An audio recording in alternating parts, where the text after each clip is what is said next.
J'explique très rapidement. Bon, moi j'ai été tracassé depuis qu'il y a eu cette mort atroce du jeune Rome à Pierrefitte, et j'étais très étonné, je suis toujours étonné de l'absence quasi totale de réaction. Même nos autorités suprêmes ont mis un certain temps à dire quelque chose. Hollande et Valls ont parlé, mais enfin pas tout de suite. Hein. Donc moi je me disais, si ça avait été un Français juif, on aurait eu sans doute plus de réactions un peu rapides. Voilà. Bon, donc j'étais préoccupé de ça, je me disais c'est pas possible. En plus j'ai constaté que il y a X associations humanitaires, syndicats et autres partis qui normalement réagissent dans un cas pareil. Et là, on voit rien venir. Bien, alors j'ai pris sur moi et puis j'ai contacté mon ami Georges, à qui on doit la présence de plusieurs personnes ici. Voilà. Et donc il y a eu un appel en 24 heures en fait. Donc merci déjà d'être là.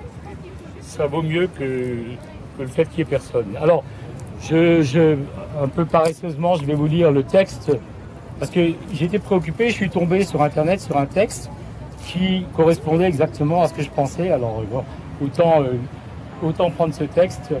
Donc, c'est un texte qui est signé par pas mal d'organisations et de personnalités, entre autres le sociologue Éric Fassin, qui a écrit un très beau bouquin à la Fabrique sur les Roms. Hein.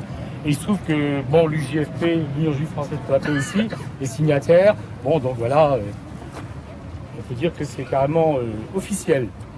Donc, lynchage de Darius. La République se désintègre par le haut, puis le bas. S'il est un motif raciste à l'acte atroce dont Darius a été victime, bon, Darius, ce sera son vrai nom, hein, le Monde a publié son vrai nom. Il est à chercher dans la déshumanisation des Roms par le discours public depuis 10 ans.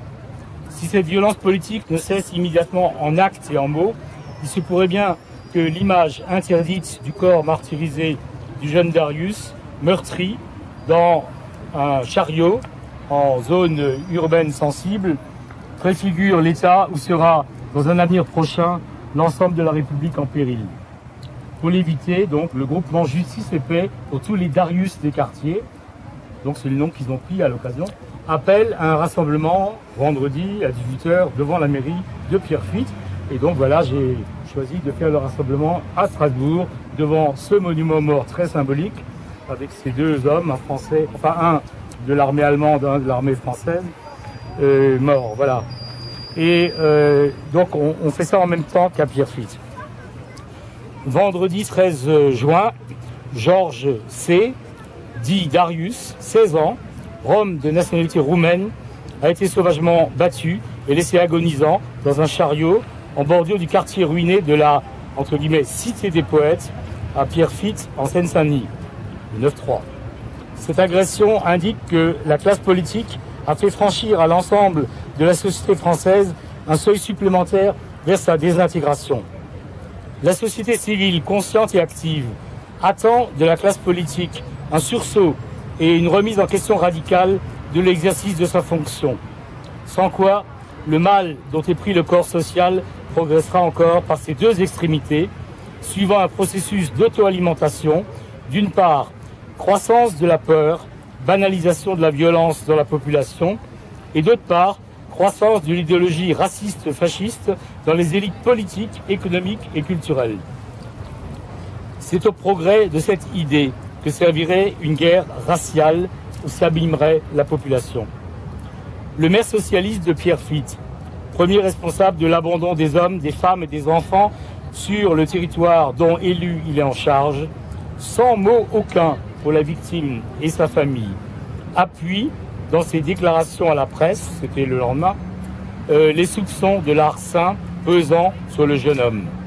Il prive donc d'ores et déjà son corps mourant de l'état de victime, excluant en conscience que justice puisse lui être rendue, délivrant ainsi un véritable permis de tuer et augmentant la violence à tous les niveaux. Depuis 10 ans, le discours public procède à la déshumanisation d'hommes, de femmes et d'enfants étrangers résidant dans une extrême précarité sur le territoire de France, et il y en a 450 à Strasbourg, est publiquement identifié comme Rome. S'il est un motif raciste à l'acte atroce dont Darius est la victime, il est à chercher dans cette déshumanisation initiée et entretenue par les élites au plus haut niveau de l'État. La persécution par les pouvoirs publics des bidonvilles où vivent quelques milliers de Roms, Roumains et Bulgares, il y en a entre 15 et 20 000 dans toute la France. Donc cette persécution est en réalité l'aspect le plus spectaculaire de la violence politique faite aux habitants de tous les quartiers populaires, parmi lesquels les habitants,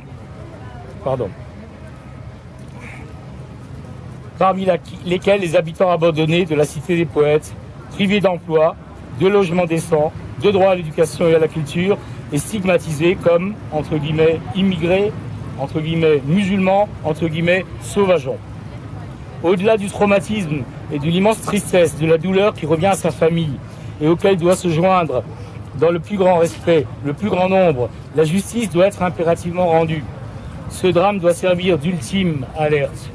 Si la violence politique infligée à tous les habitants des bidonvilles comme des quartiers ne cesse immédiatement en actes et en mots, il se pourrait bien que l'image interdite du corps martyrisé du jeune Darius, meurtri dans un chariot en zone urbaine sensible, préfigure l'État où sera, dans un avenir prochain, l'ensemble de la République en péril.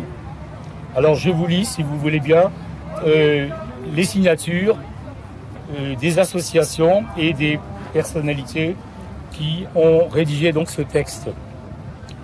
Donc c'est dans l'ordre alphabétique. Il y a Assez le Feu, Aldante, Association Tziganes, des oubliés de l'histoire, Association Fral, Association Rome Europe, Association Tchatchipen, Association Tuki, Banlieue Plus, Boy Conscient, Brigade Anti-Négrophobie, le BAN, Collectif de soutien aux sans-papiers du Val d'Oise, Collectif Urgence Notre Police Assassine, Collectif local MRAP de Saint-Denis, Coordination contre le racisme et l'islamophobie, le CRI, FRACHI, Fédération régionale des acteurs intervenant auprès des vieux migrants, Front uni des immigrations et des quartiers populaires, le FUIC, HIA Network France, La Voix des Roms, Lumière et Couleur 93, Parti des indigènes de la République, le PIR, Première ligne, Regard de femmes Tziganes, Réseau 1427 de soutien aux Roms de Saint-Denis, section quand même LDH de l'école pratique des hautes études en sciences sociales, l'Union française des associations Tziganes,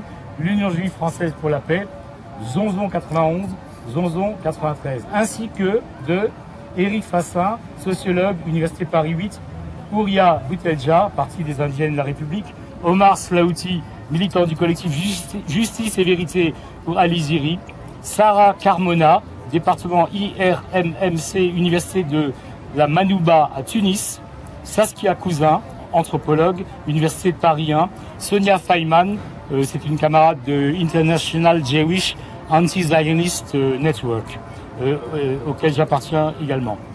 Donc membre du CD-Team de l'UJFP et de Ajan. Sophie Bobet, anthropologue du centre Edgar Morin à l'EHESS. Véronique Naoum Grapp, anthropologue, Paris. Vincent Ritz, association des voyageurs Regard. Et donc c'est l'association La Voix des Roms qui a publié ça sur son site. Voilà. Donc moi j'ai plus rien à ajouter. Simplement en espérant que peut-être la conscience revienne à ceux qui sont absents et qui devraient normalement être là. Et je passe donc la parole à Jacob Rogozinski. Voilà.